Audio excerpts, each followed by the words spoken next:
Dalam kupasan kali ini, kita akan teroka satu topik yang sangat penting dalam tradisi Islam, iaitu tanda-tanda akhir zaman.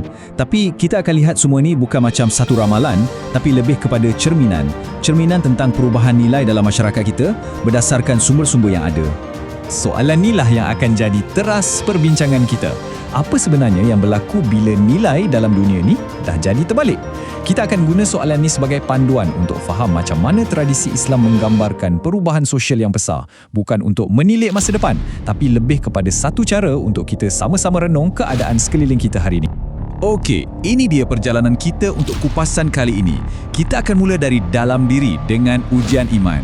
Lepas tu kita akan tengok pula macam mana ia boleh bagi kesan pada masyarakat dan ekonomi yang kemudiannya membawa kepada krisis ilmu. Dan akhir sekali kita akan cari jalan ke arah keteguhan dan harapan. Jom kita mulakan dengan bahagian pertama, ujian iman. Yang menariknya, menurut sumber-sumber yang dikaji, permulaan zaman yang penuh pancaroba ni bukanlah disebabkan oleh bencana alam atau perang besar. Tak. Tapi ia bermula dari sesuatu yang ada dalam diri kita sendiri, iaitu kerapuhan kompas batin atau iman. Sumber kita ada sebut tentang satu penyakit yang spesifik, namanya wahan. Apa tu wahan? Ia digambarkan sebagai cinta dunia dan takut mati. Inilah yang dikatakan punca atau akar umbi kepada masalah. Ia menjelaskan macam mana satu komuniti yang jumlahnya sangat ramai tapi boleh jadi lemah dan tak ada pengaruh langsung. Cuba kita bayangkan satu keadaan di mana bila kita berpegang pada prinsip yang benar, orang lain pula nampak kita ni pelik atau ketinggalan zaman. Gambaran macam inilah yang diketengahkan sebagai salah satu ujian iman yang paling berat, iaitu bila arus perdana masyarakat itu sendiri bergerak ke arah yang berlawanan dengan nilai-nilai asas kita. Kerosakan dalam mani, dia takkan duduk diam-diam dalam diri kita je. Lama-kelamaan, ia akan melimpah keluar dan mula menghakis asas masyarakat itu sendiri. Dan di sinilah kita masuk ke bahagian kedua, kerosakan tatanan sosial, di mana dunia digambarkan jadi serba terbalik. Kat sinilah kita nampak dengan jelas tema dunia yang terbalik itu. Asas kepada mana-mana masyarakat yang sihat ialah amanah kan. Tapi, digambarkan akan tiba satu zaman di mana amanah ni hilang. Orang yang jujur dianggap pembohong, manakala si penipu pula diangkat dan dipercayai. Cuba bayangkan betapa rapuhnya sebuah masyarakat kalau tiang seri ni dah tak ada. Keruntuhan ni bukan setakat hilang kepercayaan je.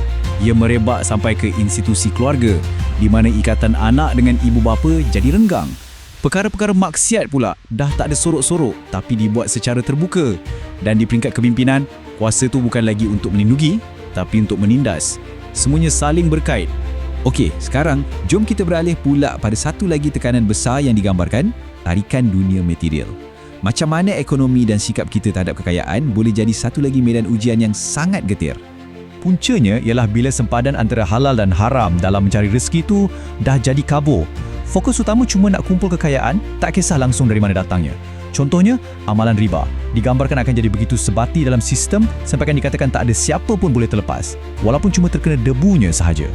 Ada satu lagi tanda yang digambarkan dan ia agak spesifik, iaitu perubahan demografi yang drastik. Bilangan wanita dikatakan akan jauh lebih ramai daripada lelaki. Ini selalunya ditafsirkan sebagai kesan daripada peperangan dan konflik yang berterusan yang banyak mengorbankan nyawa lelaki. Yang ni pun satu gambaran visual yang sangat spesifik dan kuat. Bila mereka yang dulunya tak berkemampuan tiba-tiba mula berlumba-lumba nak bina bangunan tinggi, nak menunjuk-nunjuk kemewahan, ia menunjukkan yang nilai masyarakat dah betul-betul terbalik. Penampilan luar dah jadi lebih penting daripada keperluan asas. Okey, daripada kerosakan sosial dan ekonomi, kita sekarang sampai ke kemuncaknya, krisis ilmu. Apa yang akan jadi bila sumber rujukan kita, para ilmuwan, institusi yang sepatutnya jadi panduan, mula hilang dan tak lagi berfungsi? Sumber-sumber ni ada bagi satu nama khas untuk fenomena ni, kemunculan Ruwaibidah. Siapa Ruwaibidah ni? Mereka digambarkan sebagai orang yang jahil, tak layak tapi sangat lantang bercakap tentang urusan-urusan besar masyarakat. Kemunculan mereka ni mengisi ruang kosong yang ditinggalkan oleh para ilmuwan sejati. Dan ini adalah satu petanda yang sangat berbahaya. Di sini, proses kehilangan ilmu tu dijelaskan satu persatu. Ia tak hilang macam tu je, tapi ia berlaku melalui pembergian para ilmuwan yang sebenar. Bila mereka dah tiada, tempat mereka digantikan oleh pemimpin-pemimpin jahil yang bagi pandangan tanpa asas yang akhirnya hanya membawa kepada kekeliruan dan kesesatan yang lebih besar.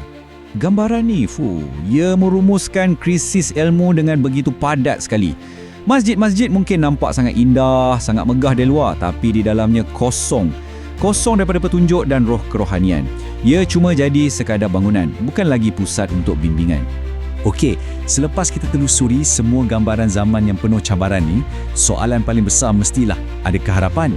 Bahagian terakhir ni akan tunjukkan jalan ke harapan. Macam mana kita nak tetap teguh di tengah-tengah badai yang melanda. Analogi ni sangat kuat kan? Memegang agama seperti menggenggam bara api. Ia secara jujur memberitahu kita yang untuk berpegang pada kebenaran di zaman tu, ia akan jadi sangat-sangat perit dan sukar. Tapi, ia juga bagi satu isyarat yang bara api tu masih boleh dipegang. Ia tak mustahil. Di tengah-tengah semua gambaran yang nampak suram, sebenarnya ada satu unsur harapan yang sangat kuat. Sumber kita menekankan yang akan sentiasa ada, satu golongan minoriti yang tabah yang akan terus memelihara ajaran yang benar tak kira apa pun yang terjadi. Dan ini adalah satu janji dan motivasi yang luar biasa. Usaha kita untuk beribadah di tengah kekacauan dan huru-hara tu takkan sia-sia. Malah nilainya disamakan dengan pahala berhijrah bersama Rasulullah SAW sendiri. Satu ganjaran yang teramat besar untuk ketabahan di waktu yang paling sukar. Jadi, inilah jawapan utamanya. Di tengah lautan kekeliruan, di mana suara-suara batil mungkin lebih nyaring daripada kebenaran, jalan keluar dan keselamatan hanyalah dengan kembali kepada sauh yang asal, Al-Quran dan Sunnah. Itulah kompas yang takkan pernah pudar. Kita akhiri kupasan ini dengan satu soalan untuk kita renungkan bersama. Di zaman yang penuh dengan cubaan, di manakah petunjuk yang sejati dapat kita temui? Mungkin jawapannya terletak pada perjalanan kita untuk kembali kepada sumber ilmu yang sebenar.